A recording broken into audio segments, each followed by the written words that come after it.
Hi, I wanted to show you a idea I came up with when I wanted to brew this past Thursday, which happened to be Valentine's Day, but I happened to have the day off from work and I needed a way to keep my fermenter warm.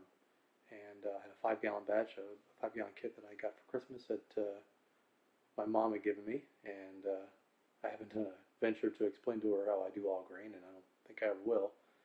So gave me a chance to be inside where it's nice and warm because it's 50 or 50 high during the day, but right now I think it's about 41 here in the garage. So I needed a way to keep it warm, and it was a Irish dry stout, and ideal fermentation was 64 degrees, or is 64 degrees. And so I came up with an idea, and it's right behind me. You see down here, I realized that I have this cooler that I bought for our camping trips, and I only use it maybe once, maybe twice a year.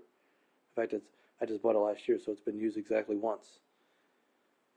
But what I did is I took my temperature controller here, and you see it's down to 62. It was at 63 a minute ago, so it'll probably kick on just a minute here. And then I have this temperature, this thermometer that I bought on eBay. It was probably only about 20 bucks, but it's got the two leads here. One I've got strung down through the, put this down here. I've got both of them actually strung through the drain plug, which is right here. And so I've got it strung down through the drain plug here, and the lead for the temperature controller is also through there. And then I just put a cotton ball, a big cotton ball. I just stuffed that in there so that to kind of keep any heat from escaping, and a little insulation there. So that's pretty much what I did. I'll open this up and I can show you inside. Now the beer is pretty much done fermenting. I've got, you can see it fit quite nicely in there. It's kind of snug. There's not a lot of room in there, except the top. So I've got the heating pad there on the side, and blow-off tube on the top there, and then you can see the leads here and the lead up there, and I think the light's kind of bad, but you can I think you can see the up there. You can see the blue tape that I've just got holding that up there. So let me get this closed again. It's pretty much done fermenting, but you know, it's always good to keep the temperature kind of stable.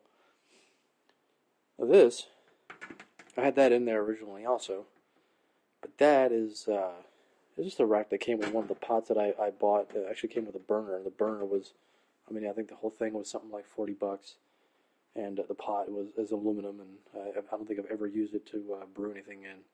And this rack is basically, I think, for a turkey to be put on there to deep fry it.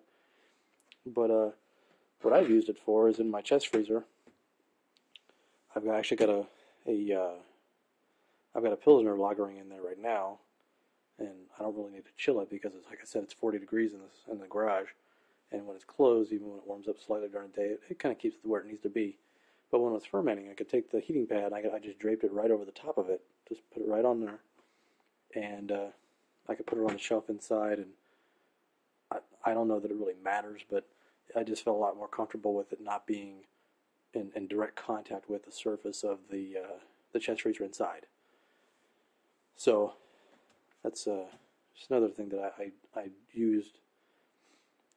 So that's it. That's my makeshift fermentation chamber for my Valentine's Day brewing, and it seemed to have worked pretty well. I got to taste the beer just yesterday. The gravity's pretty much down to my final gravity, so it's pretty much just doing secondary fermentation now and clearing up, more or less. Thanks for watching.